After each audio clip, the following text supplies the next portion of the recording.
Corona के लगभग 6 वर्ष बाद एक नए हंटा वायरस ने दुनिया के देशों को चिंता में डाल दिया है। डब्ल्यूएचओ ने लगभग 13 देशों को इसको लेकर एडवाइजरी जारी की है। लेकिन ये न्यूज़ में क्यों है? क्योंकि एक शिप था जो अर्जेंटीना के उशुया से प्रारंभ हुआ था और उसे केप वर्डे जाना था और बीच में ये अटलांटिक महासागर के कई द्वीपों पर घूमता। लेकिन इसमें लगभग 8 जो लोग थे वो इससे संक्रमित पाए गए और उनमें से 3 की मृत्यु भी हो गई और एक गंभीर रूप से बीमार था। लेकिन अगर बात करें हंटा वायरस की, तो हंटा वायरस का नाम साउथ कोरिया की हंटन रिवर पर आधारित है। उसके पास ही सबसे पहले चूहे में से इस वायरस को अलग किया गया था। लेकिन ये फैलता कैसे है? अगर इसके फैलने की बात की जाए, तो ये जो हंटा वायरस है, ये चूहों से, गिलहरियों से, ऐसे रोडेंट से हमारे में फैलता है। जब कोई चूहा इससे संक्रमित होता है और उसका मल मूत्र, उसकी सलाइवा, लार हमारे संपर्क में आती है, तो ये मनुष्य में पहुंच जाता है।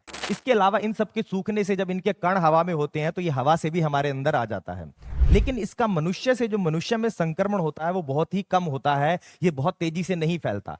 इसका एक स्ट्रेन है जिसका नाम है एंडी स्ट्रेन, जो अर्जेंटीना और चिली में मिलता है। वो मनुष्य से मनुष्य में फैल सकता है। अगर बात करें इसके लक्षणों की, तो अगर ये शुरुआती फेज में है तो हमारे सर में दर्द होगा, बुखार होगा, उल्टी आएगी। लेकिन जैसे जैसे ये फैलता जाता है तो सांस लेने में दिक्कत आती है, फेफड़ों में पानी भर जाता है, जिससे लगभग 38% लोगों की मृत्यु हो जाती है। लेकिन अगर और इसका संक्रमण बढ़े तो किडनी फेल हो जाता है, इंटरनल ब्लीडिंग होने लगती है।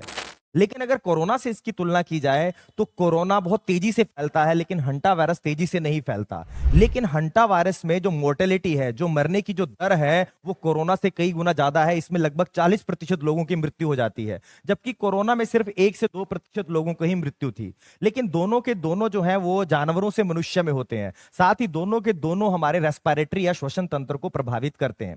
अगर इसकी वैक्सीन की बात की जाए, तो इसकी कोई वैक्सीन नहीं है। लेकिन हाँ, शुरुआती फेज में इसको अगर पहचान लिया जाए, इसका ट्रीटमेंट प्रारंभ कर दिया जाए, कुछ एंटीवायरल दी जाए, तो इससे कुछ बचाव हो सकता है। लेकिन इसकी श्योर कोई वैक्सीन नहीं है।